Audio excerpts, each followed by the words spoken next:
Assalamualaikum warahmatullahi wabarakatuh. Selamat datang di video kami. Di video kali ini kami akan membahas mengenai bunyi bahasa dan konsonan. Materi pertama yang akan kami bahas yaitu bunyi bahasa. Bunyi bahasa memiliki istilah lain yaitu bunyi unjaran. Dalam istilah bahasa Inggris disebut juga sebagai phone atau yang berarti bunyi. Bunyi terjadi karena adanya dua benda atau lebih yang bergesekan atau berbenturan.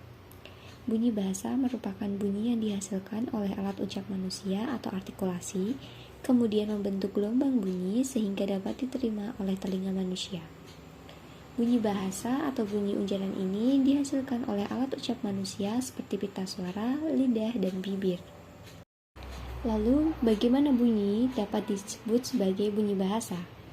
Bunyi bahasa terjadi jika memenuhi 3 syarat sebagai berikut. Yang pertama, adanya udara sebagai energi yang keluar dari paru-paru. Yang kedua, adanya alat ucap manusia. Dan yang ketiga, adanya hambatan, yaitu hambatan pita suara dan hambatan oleh artikulator dan titik artikulasi.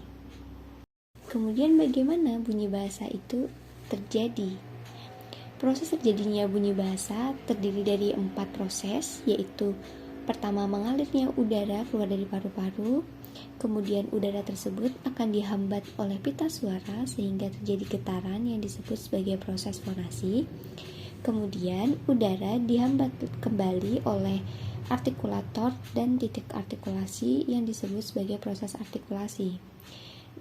Dan tahap terakhir, udara akan keluar dari rongga mulut atau yang disebut sebagai proses oral, atau akan keluar dari rongga hidung yang disebut sebagai proses nasal. Selanjutnya, klasifikasi bunyi bahasa. Menurut Marsono, terdapat 7 klasifikasi sebagai berikut. Yang pertama, berdasarkan ada tidaknya hambatan yang terbagi menjadi 3 klasifikasi, yaitu konsonan, vokal, dan semivokal. Konsonan merupakan bunyi bahasa yang terjadi karena adanya udara yang keluar dari paru-paru mendapat hambatan. Konsonan disebut juga sebagai huruf mati. Kemudian vokal merupakan bunyi yang tidak memiliki rintangan saat saluran udara masuk. Bunyi vokal ini dihasilkan dengan adanya pelonggaran udara yang keluar dari paru-paru tanpa mendapatkan hambatan. Selanjutnya, semivokal merupakan bunyi yang bisa dikatakan sebagai bunyi konsonan, namun saat diartikulasikan belum membentuk konsonan murni. Selanjutnya, klasifikasi bunyi bahasa berdasarkan rongga yang dilalui oleh arus udara terdiri dari 2 klasifikasi, yaitu bunyi oral dan bunyi nasal. Bunyi oral merupakan bunyi yang dihasilkan dengan jalan mengangkat ujung anak teka mendekati langit-langit lunak untuk menutupi rongga hidung sehingga arus udara dari paru-paru keluar melalui mulut. Sedangkan bunyi nasal merupakan bunyi yang dihasilkan dengan menutup arus udara keluar melalui rongga mulut sehingga membuka jalan agar udara dapat keluar melalui hidung. Kemudian, berdasarkan ada tidaknya ketegangan sewaktu menghasilkan bunyi bahasa yang terdiri dari 2 klasifikasi, yaitu bunyi keras dan bunyi lunak. Bunyi disebut sebagai bunyi bahasa keras ketika bunyi tersebut diartikulasikan disertai ketegangan kekuatan arus udara. Bunyi keras ini mencakup 3 jenis bunyi, yaitu bunyi letupan ak bersuara, bunyi gesekan tak bersuara, dan bunyi vokal.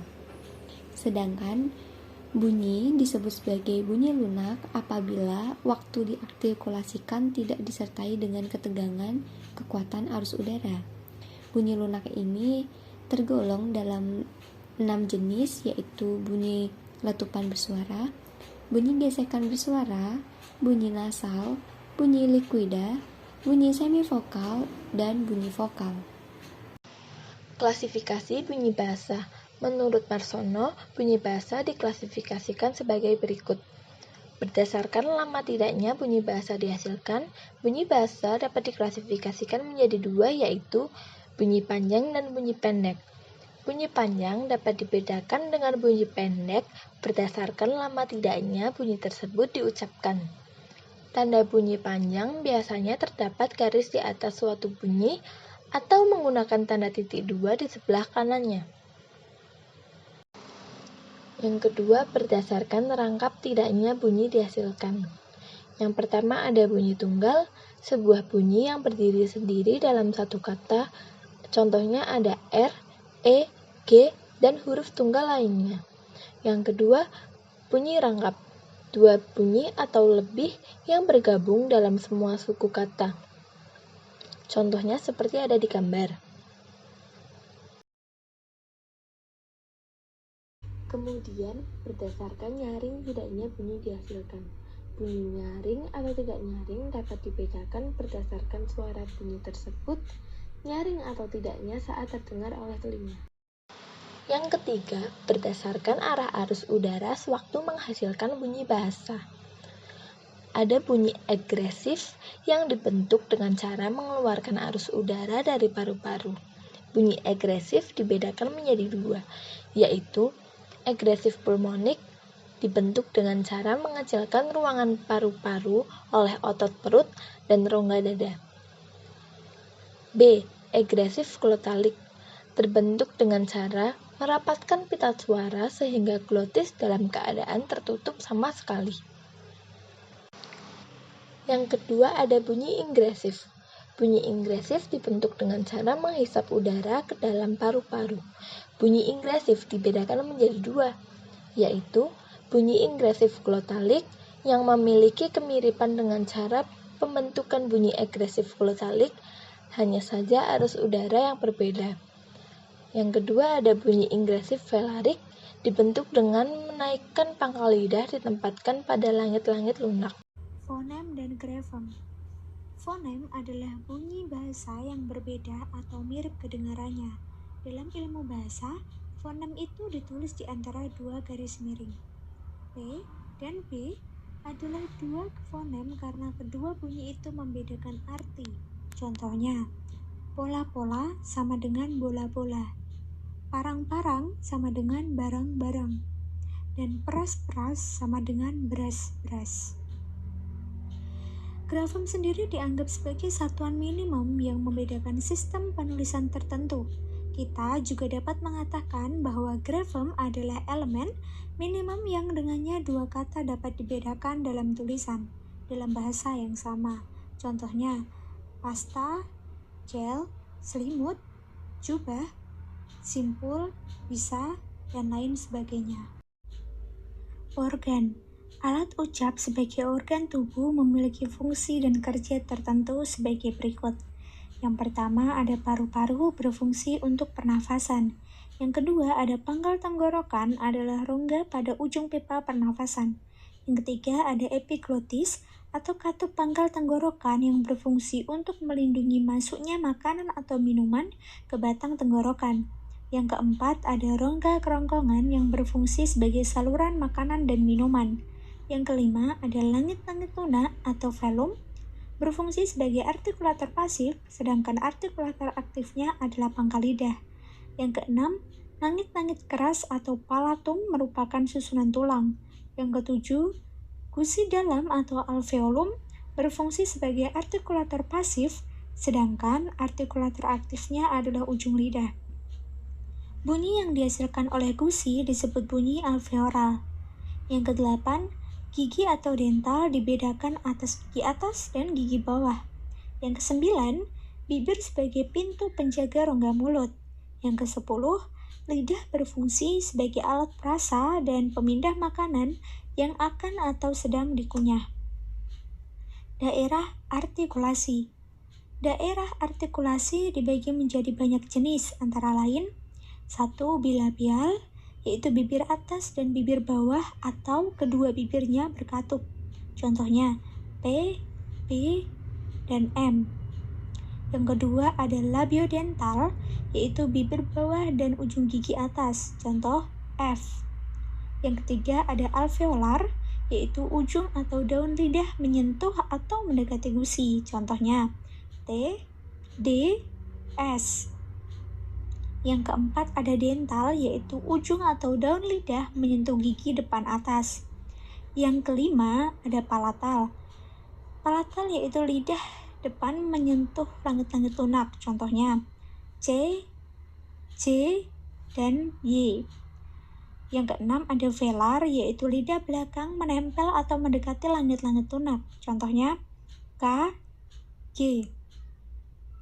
Yang terakhir ada glotal atau hamzah.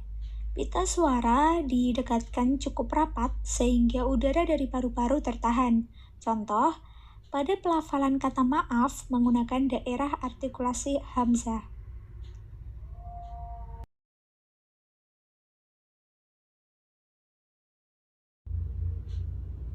Pengertian konsonan. Konsonan merupakan bunyi atau unjaran bahasa yang terjadi karena adanya udara yang keluar dari paru-paru mendapat hambatan. Konsonan disebut juga huruf mati. Dalam hal ini, yang dimaksud dengan hambatan adalah terhambatnya udara keluar oleh adanya gerakan atau perubahan posisi artikulator. Huruf-huruf konsonan secara umum berjumlah 21 huruf, yaitu B, C, D, F, G, H, J, K, L, M, N, P, Q, R, S, T, V, W, X, Y, dan Z. Banyak yang beranggapan huruf Y termasuk huruf vokal karena penyebutannya terkadang mirip dengan huruf I. Padahal jika dicermati, pelafalannya tentu berbeda. Filosofi konsonan. Huruf ini terbentuk dengan suara yang terdengar ketika lidah dan mulut kita digerakkan kemanapun. Lidah yang digerakkan bersamaan dengan keluarnya suara akan menghasilkan bunyi yang menjadi huruf. Mengingat lidah dan mulut merupakan bagian tubuh yang sangat lunak dan lentur, maka kita dengan mudah memindahkan lidah kemanapun dan membentuk mulut sambil mengeluarkan suara.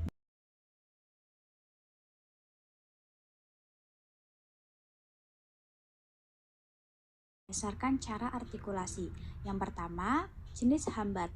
Artinya, artikulator menutup sepenuhnya aliran udara, lalu tiba-tiba dibuka sehingga terjadi letupan.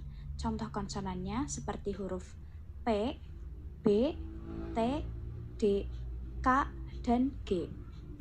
Yang kedua, deseran atau frikatif. Artinya, artikulasi aktif mendekati artikulator pasif membentuk celah sempit, sehingga udara yang lewat mendapat gangguan di celah itu. Contohnya, F, S, dan Z. Yang ketiga, jenis paduan. Artikulator aktif menghambat sepenuhnya aliran udara. Contohnya, C dan J. Selanjutnya, jenis sengawan atau nasal. Artinya, artikulator menghambat sepenuhnya udara melalui mulut, tetapi membiarkan keluar melalui hidung dengan bebas. Contohnya M dan N. Yang kelima, getaran atau terilis. Artikulator aktif melakukan kontak dengan artikulator bagian tengah mulut, lalu membiarkan udara keluar melalui samping lidah. Contohnya R. Kemudian sampingan atau lateral. Artinya, artikulator aktif menghambat aliran udara pada bagian tengah mulut, lalu membiarkan udara keluar melalui samping lidah. Contohnya I. Selanjutnya, hampiran atau aproksiman. Artikulator aktif dan pasif membentuk ruang yang mendekati posisi terbuka seperti pembentukan vokal, tetapi tidak cukup sempit untuk menghasilkan konsonan gesekan. Oleh karena itu, sering disebut semivokal. Contohnya hanya ada dua, yaitu W dan Y. Yang terakhir ada bunyi kembar, yaitu konsonan yang terjadi dengan memperpanjang kalau bunyi itu sesuai kontinuan atau dengan memperpanjang waktu implosi dan eksplosi dalam hal bunyi letupan.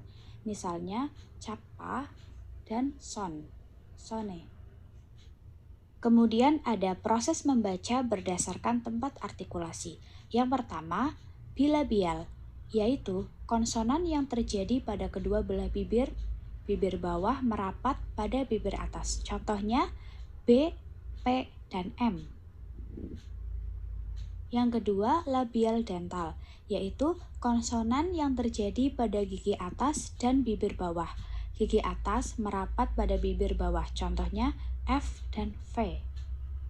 Yang ketiga ada apikodental, yaitu dihasilkan oleh ujung lidah dan gigi atas.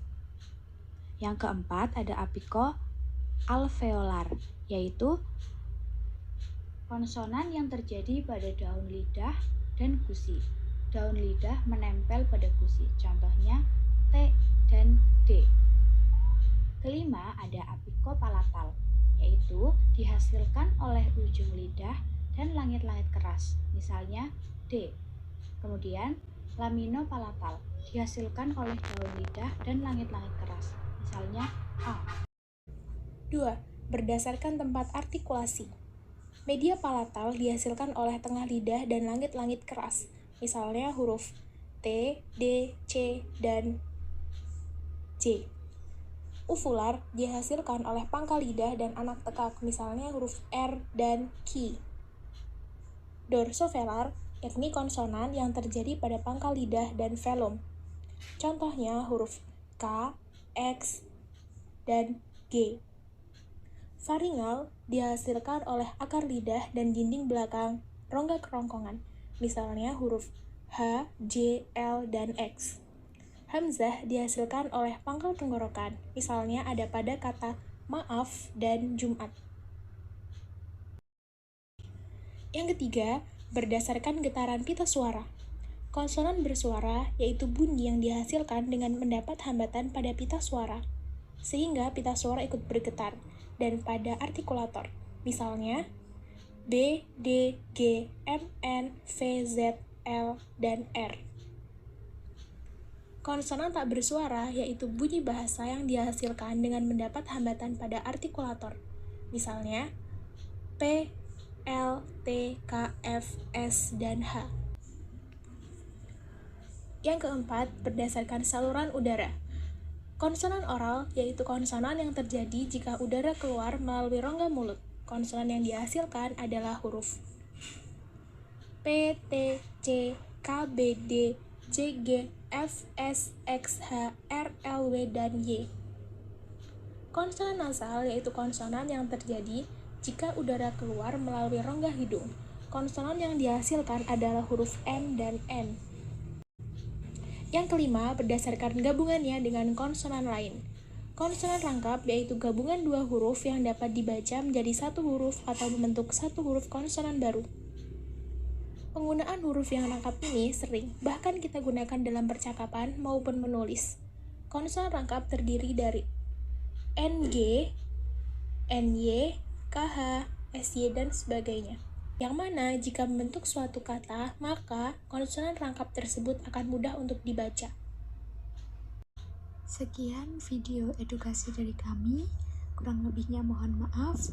Terima kasih. Wassalamualaikum warahmatullahi wabarakatuh.